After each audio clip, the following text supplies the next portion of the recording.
following program is brought to you in living color on NBC. The tension building between black and white America would explode with greatest force in Detroit, Michigan.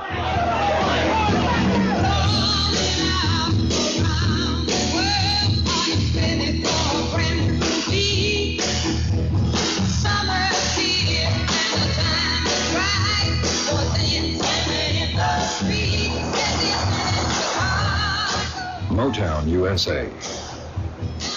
In 1967, Detroit was booming. Federally funded urban renewal brought highways and skyscrapers. The auto industry brought employment.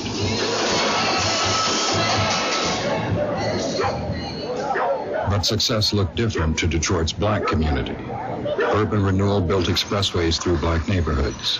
It took jobs and resources to white suburbs. It left black residents behind.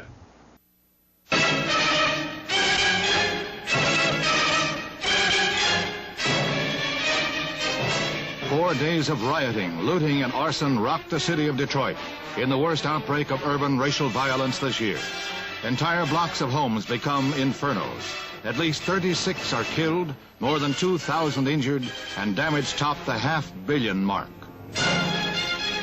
Governor Romney declares a state of emergency, requests federal troops and 5,000 paratroopers reinforce the National Guard, state and city police. The city's industry and business are severely affected, and a tight curfew is ordered in the Motor Center. A besieged city of guerrilla warfare. Sniper groups use day and night hit-and-run tactics before tanks move in to curb their window and rooftop barrage. Wreckage is everywhere. Civil rights leaders make a joint condemnation of the violence and call for an end to the rioting.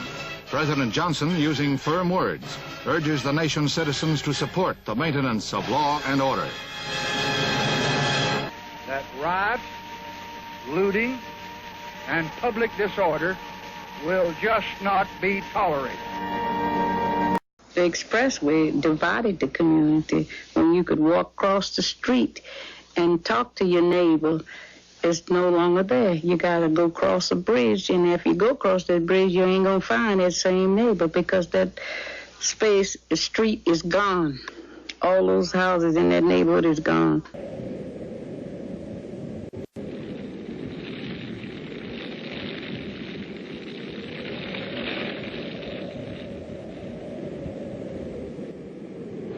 There's a great temptation to become shrill about what happened here in Detroit in July. It's a temptation we wish to avoid. Today, more than at any time any of us can remember, is a time for truth, and hysteria is no friend of truth. Some of what you see and hear will make you angry, but if it does no more than make you angry, we will have failed in our purpose. If it does not expose you to the desperation of many Negroes, a desperation that breeds the outrageous and lawless things being said and done by some Negroes. If it does not impress you with the absolute urgency of relieving that desperation, then we will not have communicated what black America is trying to tell white America.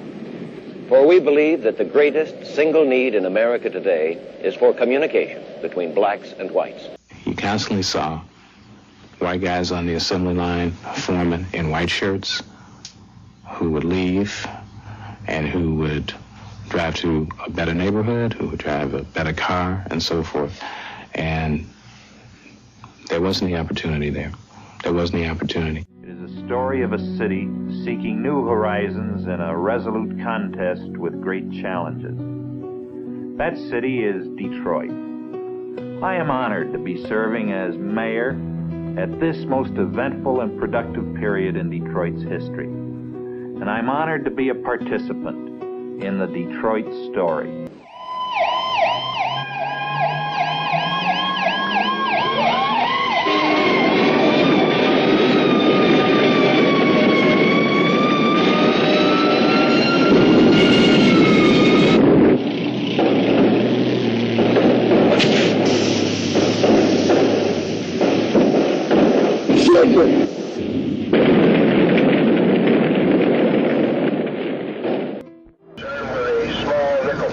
Opportunity came with power. In Detroit, that meant white power. It was symbolized by a police force that was 95% white. Generations of black residents had contended with police, especially four-man squads known as the Big Four. When the Big Four pulled up, you jumped. I mean, when they said move off the corner, you moved off the corner. And where do young black men have but a corner? They don't have swimming pools. They don't have estates. They have corners in cities. And they stand around, they harmonize, they clown, they have fun. But when the Big Four would say, give me that corner, you gave them that corner. The Detroit riot lasted 7 days. It was triggered by a police raid on a blind pig. But the conditions which led to that riot have been with us for generations. They are still with us today.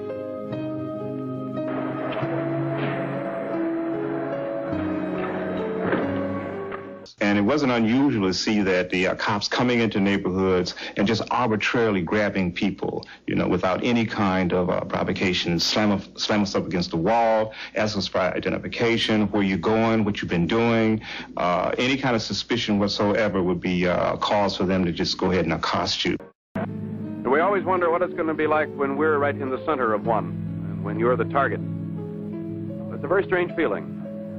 Because no matter how liberal you may think you are, or how conservative you may be, no matter what your own personal views are, all of a sudden you find that there are folks who live in the same town you do, in the same year, who hate you enough, at least on given occasions, to attack you. And it makes you kind of wonder.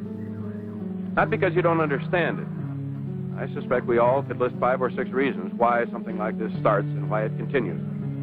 But because when it gets down to the very personal thing of just one guy against another guy on a street corner in your hometown, then it doesn't make any sense at all. Police community tension was near combustion by the summer of 1967. The spark came on July 23rd. Police conducted a routine raid on a blind pig, an illegal after-hours club. That's why the Negroes riding all up down here, you understand me? And all these police, every time you see one of them, he gonna stop a brother, he don't never stop no white. That's why we out here riding, and we gonna keep on riding until they stop all this. It was Sunday morning. Few police were in the area. Reinforcements were called in as the growing crowd began looting and burning. The feeling in the streets at that time, the kind of sense of euphoria, you know, a sense of freedom and rebellion.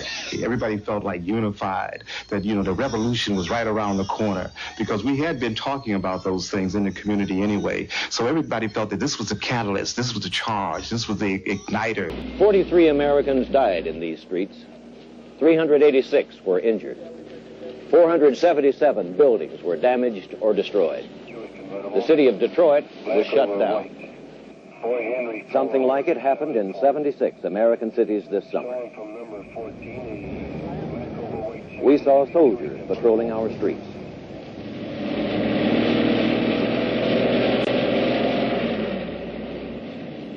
We saw stores and houses in our neighborhoods that looked as if they'd been hit by bombs. Moderate black leaders offered to help police. Dr. Arthur Johnson drove into the area with Congressman John Conyers. The crowd, the whole scene was such that I could not drive my car further. John Conyers finally got out of the car, stood on the hood of it, and attempted to speak to the people about leaving the street and returning to their homes. And finally, I got out of my car. I whispered in John's ear, I would like to get my car out of here if I can. Next summer, it could look like this in the downtown sections of our cities. It could look like this in the neighborhood where you live. Inside of most black people, there was a time bomb. There was a pot that was about to overflow, and there was rage that was about to come out. And the rebellion just provided an opportunity for that. I mean, why else would people get upset about cops raiding a blind pig? They've done that numerous times before. But people just got tired. People just got tired of it. And it just exploded. The simple fact is this. We're in the worst crisis we have known since the Civil War, and time is running short to try to find some answers to it. Most whites thought their relations with Negroes were good. There was no housing ghetto in Detroit. Negroes held important jobs at City Hall, in the police department, in the school system. 12 Negroes were in the state legislature, 2 in Congress. On the surface, whites could see no unrest. White and black seemed to live comfortably together. The reason for this uproar, and I was reminded of the 4 gentlemen who were referred to as the Big Four, who used to ride around in this big DeSoto. And these were police officers. These were police White officers. police officers. White police officers, never a black one. And they'd ride in the black neighborhood, and the only sin that they saw was the color of the skin, and they'd harass our men. And I think it came to a head when maybe 3 days prior to this performance at the Fox Theater, there was a rumor of an unrest on the corner of 12th and Claremont, I was told. Then abruptly, shatteringly, the images were different. Burn, baby, burn. Drowned out, we shall overcome. On the corner of 12th and Claremont, I was told, there was a blind pig being raided, and there was a crowd standing around as people were being put into what you call the Black Maria.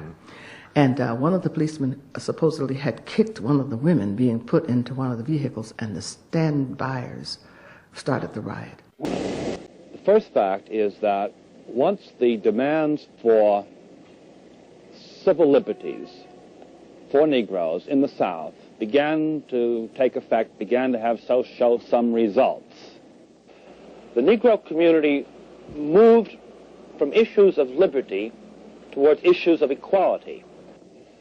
But for Negroes, equality meant 2 things, not just one. It meant more than simply equal opportunities for jobs, something comparable to the general standard of living, equal schools, equal rights to move around in the world. It also meant the demand for equal self-esteem, for an equal sense of your own worth and value, for the fact that black was just as beautiful in white America as anything else.